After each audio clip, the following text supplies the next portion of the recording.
আশুরা এ সম্পর্কে আমরা জানি যে আশুরার তাৎপর্যের মূল কারণ হলো আল্লাহ সুবহানাহু ওয়া তাআলা এই দিনটিতে আল্লাহ নবী মুসা আলাইহিস সালামকে বিজয় দিয়েছেন এবং অত্যাচারী ফেরাউনকে তার দলবল সহকারে সমুদ্রে অপমানজনকভাবে নিমজ্জিত করেছেন, পরাজিত করেছেন। যে মানুষগুলো মাজলুম ছিল, নিষ্পেষিত ছিল, যুগ যুগ ধরে আল্লাহ সুবহানাহু ওয়া তাআলা তাদেরকে নাজাত এবং মুক্তি দিয়েছেন। এটা নাজাত এবং মুক্তির দিন, বিজয়ের দিন। এমনকি ইতিহাসের পরিক্রমায় তার হাজার হাজার বছর পরে এসে নবী করিম সাল্লাল্লাহু আলাইহি সাল্লামের, আমাদের নবী সাল্লাল্লাহু আলাইহি সাল্লামের ওয়াফাতের, তার মৃত্যুর প্রায় অর্ধ শতাব্দীর পর এসে তারই কলিজার টুকরা দৌহিত্র হোসেন রাদিয়াল্লাহু তাআলা আনহুকে যে সপরিবারে কারবালার প্রান্তরে নির্মমভাবে শাহাদাত বরণ করতে হয়েছে, সেটাও কিন্তু বিজয়ের ইতিহাস, পরাজয়ের ইতিহাস না। বিজয় কিভাবে? তিনি শহীদ হয়েছেন সপরিবারে, তাকে সপরিবারে শেষ করে ফেলা হয়েছে, কারণ তখনকার শাসক ইয়াজিদ তাকে প্রতিহত করতে নির্দেশ দিয়েছিল। যে ইয়াজিদ বলেছিল হুসাইন রাদিয়াল্লাহু তাআলা যেন আসতে না পারে এদিকে, তাকে যেন ঠেকানো হয় যে কোনো মূল্যে। এবং হুসাইন রাদিয়াল্লাহু তাআলার তাকে হত্যা করার জন্য ইয়াজিদ সরাসরি নির্দেশ করেছে নাকি করে নাই, এটা নিয়ে ঐতিহাসিক বিতর্ক আছে। কিন্তু এই ব্যাপারে কোনো বিতর্ক নাই যে হত্যাকারীদের কোনো বিচারের ন্যূনতম উদ্যোগ ইয়াজিদ গ্রহণ করে নাই। যদি সে এ হত্যায় তার কোনো সমর্থন না থাকতো, বরং এ হত্যায় সে অসন্তুষ্ট থাকতো, তাহলে তো তার এটার বিচার করার কথা। যাই হোক, সেটা ঐতিহাসিক আলোচনার বিষয়। মূল বিষয় হলো, আপনারা অনেকেই হয়তো জানেন, এত জুলুম করে, এত নির্যাতন করে প্রিয় নবী সাল্লাল্লাহু আলাইহি সাল্লামের দৌহিত্রকে হত্যার মতো এরকম দুঃসাহস এমন একজন মানুষ দেখিয়েছে যে নিজেকে মুসলমান দাবি করে, নবী সাল্লাল্লাহু আলাইহি ওয়াসাল্লাম অনুসারী দাবি করে। আমি যার অনুসারী দাবি করছি তার দৌহিত্রকে সপরিবারে হত্যা করছি, কিসের জন্য? ক্ষমতা টিকিয়ে রাখার জন্য, জুলুম করবার জন্য। সেটা কতদিন টিকেছে জানেন? 4 বছর। এই ঘটনার পর মাত্র 4 বছর টিকেছে এজিদের সেই জুলুম, এরপর আর টিকে নাই। তাহলে আজও পর্যন্ত গোটা পৃথিবীর প্রান্তে প্রান্তরে, গোটা দুনিয়া জুড়ে প্রায় 1400 বছর পার হয়ে গেছে। এত বছর পর, 1400 বছরের চাইতে কম কিছুটা, 1300-1400 বছর পার হয়ে যাওয়ার পরও এখনো পর্যন্ত মানুষ চোখের পানি ফেলে হোসেন রাদিয়াল্লাহু তাআলা তার সপরিবারের জন্য। আর মানুষের রোশানল বদদোয়া হলো এবং মানুষের সকল আল্লাহ তাআলার কাছে অভিযোগ ফরিয়াদ হলো কাদের বিরুদ্ধে? যারা হোসেন রাদিয়াল্লাহুকে শাহাদাতের মুখোমুখি করেছে, তারপর সপরিবারকে শেষ করেছে, সেই খুনিদের বিরুদ্ধে। তাহলে ইতিহাসে অমর হয়ে আছে যারা, তারা বিজয়ী, নাকি ইতিহাসের যারা আস্থা করে নিক্ষিপ্ত হয়েছে, অভিশপ্ত হয়েছে, তারা বিজয়ী? কারা বিজয়ী? নিশ্চয়ই যারা অমর হয়েছে তারা বিজয়ী। তাহলে আশুরার ঘটনা, আশুরার দিনে কারবালার ঘটনা, সেটাও কিন্তু বিজয়ের ইতিহাসই রচনা করেছে। বাহ্যিকভাবে মনে হয়েছে যে উনি শেষ হয়ে গেছেন, উনি মৃত্যুবরণ করেছেন, উনি শহীদ হয়েছেন, কিন্তু প্রকৃতপক্ষে এই মৃত্যু নয়, এই মৃত্যু জীবন।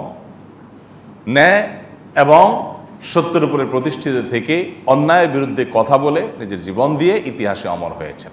আল্লাহ সুবহানাহু ওয়া তাআলা আমাদেরকে আশুরা থেকে অনুপ্রাণিত হওয়ার তৌফিক দান করুন।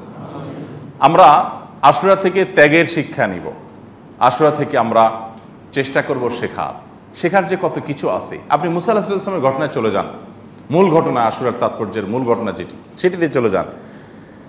মুসা আলাইহিস সালামের জন্ম হবে এই সংবাদ গণকরা দিয়েছিল ফেরাউনকে। ফেরাউন নিজেকে আল্লাহ দাবি করেছিল, খোদা দাবি করে বসেছিল। গণকরা বলেছে আপনার শাসন এরিয়ার মধ্যে একটা শিশুর জন্ম হবে, সেই শিশু আপনার শাসন ক্ষমতা দখল করবে। বলে কি? আপনাকে ক্ষমতাচ্যুত করবে। ফেরাউন বলে সর্বনাশ, তাহলে কিভাবে সামলাবো? বলে যে এই শিশু কোথায় কার ঘরে জন্ম নিবে সেটা আমরা বলতে পারবো না, কিন্তু নিবে। গণকরা ওহির অনেক তথ্য চুরি করতে পারে শয়তানের সাথে যোগসাজশ করে, কোরআনের সে সম্পর্কে ডিটেল বিবরণও আছে। কিন্তু তো সেখান থেকে তারা তথ্য দিয়েছে, এবং তাদের তথ্য, এই অবৈধ তথ্য বা চুরি করা তথ্য সত্য হলেও এটাকে বিশ্বাস করতে ইসলাম নিরুৎসাহিত করে। এটাকে আবার কেউ দলিল হিসাবে নিয়ে আমরা গণকদের কাছে না যাই। আবার ওইটা গেলে 40 দিন পর্যন্ত ইবাদতই কবুল হবে না, বিশ্বাস করেন আর না করেন। যাই হোক, তো ফেরাউন যেহেতু অমুসলিম, নিজেই নিজেকে আল্লাহ দাবি করেছে, আল্লাহ বিদ্রোহী, তাহলে তার তো আর হালাল হারাম নাই, সে গণের কথা বিশ্বাস করেছে। যাই হোক, এবং এই কথা বিশ্বাস করে সে নির্দেশ জারি করলো যে আমার ক্ষমতার এরিয়াতে, আমার রাজ্যে যত শিশু আজ থেকে জন্মগ্রহণ করবে তাদের সবাইকে হত্যা করে ফেলা হোক, ছেলেগুলোকে সব, কারণ মেয়েরা তো ঝামেলা করবে না, ছেলেগুলো ঝামেলা করবে, এগুলো সবগুলো হত্যা করে ফেলা। হাজার হাজার শিশু হত্যা করেছে শুধুমাত্র নিজের জুলুমকে টিকিয়ে রাখবার জন্য। এই অত্যাচারী শাসক অন্যদেরকে পরাধীন করে রেখেছিল, বনি ইসরাইলকে পরাধীন করে রেখেছিল, তাদের স্বাধীনতা খর্ব করেছিল, তাদেরকে শৃঙ্খলে আবদ্ধ করেছিল গোলামীর, এবং সে জুলুমকে প্রলম্বিত করবার জন্য, দীর্ঘায়িত করবার জন্য বাধা হতে পারে, এই জন্য হাজার হাজার শিশু হত্যা করেছে। আল্লাহ সুবহানাহু ওয়া তাআলা দেখেন, আপনারা কোরআনে সূরায়ে তাহাতে বিভিন্ন সূরাতে ডিটেইল পাবেন, আল্লাহু আকবার, যে মুসা আলাইহিস সালামের মা যখন দেখতে পেলেন মুসা ইসলামের মাত্র জন্ম হলো, এদিকে আশেপাশে সব শিশু হত্যার মহোৎসব চলছে, শিশু জন্ম হয়েছে, খবর শুনলেই ফেরাউনের লোকজন এসে, তার দলবল সৈনিকরা এসে, তার বাহিনী এসে হত্যা করে ফেলত। তো মুসা ইসলামের মা চিন্তা করলেন, চোখের সামনে নিজের বাচ্চাটা হত্যা করবে, এর চাইতে বরং তার বাড়ির পাশে নদী ছিল, নদীতে ছেড়ে দিই, যা হয় হবে, চোখের সামনে হত্যা দেখতে পারবো না। একটা বাক্স টাক্স কিছুটা তৈরি করে ওইটাতে বাচ্চা রেখে ভাসায় দিছে। আল্লাহর কি কুদরত, সে বাক্স যেতে যেতে যেতে যেতে ফেরাউনের রাজপ্রাসাদের পাশে যে ঘাট ছিল, যে ঘাট দেয়া সে গোসল ফুর্তি ফার্তা করতো, সেখানে গিয়ে ঠেকেছে। ফেরাউনের স্ত্রী আবার ছিল সন্তানহীন, সে দেখলো যে আরে বাচ্চার কান্নার আওয়াজ আসতেছে বাক্স থেকে, নদী থেকে ভেসে আসা, সে মনে করলো অলৌকিক কোনো বাচ্চা, উঠায় নিয়ে গেছে। ফেরাউন তো হত্যা করবে, স্ত্রীর কথা হলো না, এটা আমরা কুড়ে আনছি কোথাকার, কি ভাইসে আসছে, কোনো মা তোমার ভয় হয়তো ফেলে দিছে সেই সন্তান, আমরা লালন পালন করি, আমাদের ঘরেই তো থাকবে, আর ঝামেলা কি। ফেরাউনও রাজি হয়ে গেল, আল্লাহ তাআলা বড় করলেন।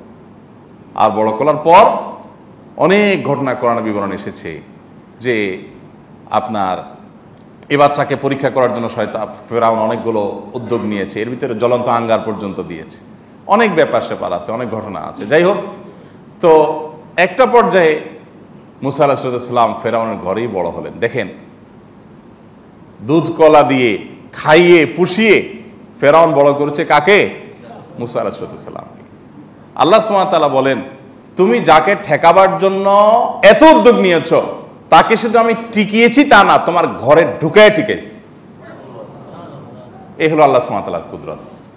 কিন্তু এই কুদরতটা মানে চাইলেই আপনি পেয়ে যাবেন বেটে বলে, এরকম না, বহু অপেক্ষা করতে হয়, বহু প্রতীক্ষা করতে হয়। পৃথিবীর ইতিহাসে এরকম দু চারটা ঘটনা ঘটিয়ে আল্লাহ তাআলা কোরআনে সেগুলো দিয়ে দিয়েছেন আমাদের শিক্ষা গ্রহণ করবার জন্য। আমরা তো অনেকে একটু মেঘ দেখলেই পালায়া দৌড়াতে চাই। আমি ন্যায় এবং সত্যের উপরে যদি প্রতিষ্ঠিত থাকি, তাহলে আমি আমার কক্ষপথে, আমি আমার লক্ষ্যপথে অবিচল থাকব। আমার সফলতা দেওয়ার মালিক আল্লাহ সুবহানাহু ওয়া তাআলা। এমনকি আমার যদি জীবনও চলে যায়, যাক, কিন্তু আমি কখনো অন্যায়ের পথে পা বাড়াবো না। আজকাল তো সামান্য একটু লোভে আমরা ঘুষ, সুদ, দুর্নীতি, 2 নম্বরের পথে চলে যাই। আমি মনে করি যে একটু অভাব অনটনের ভয়ে আমাকে এই পথে চলে যেতে হবে, আমি সরে যাই, লক্ষ্যপথ থেকে সরে যাই। অথচ আমি আমার পথে যদি টিকে থাকি, মুসা আলাইহিস সালামকে যেরকম আল্লাহ তাআলা বহু পরীক্ষা নেওয়ার পর, বহু সময় পার হওয়ার পর ঠিকই তাকে বিজয় দিয়েছেন, আর ফেরাউনকে নির্মমভাবে আপনার সমুদ্রে নিমজ্জিত করেছেন অপমানজনকভাবে, ঠিক একইভাবে অন্যায়কে আল্লাহ সুবহানাহু ওয়া তাআলা সবসময় পরাজিত করেন এবং করবেন। এখান থেকে শিক্ষা গ্রহণ করি, ন্যায়ের পথে চলবো, অন্যায়ের পথে চলবো, যত বাধা আসে আসুক।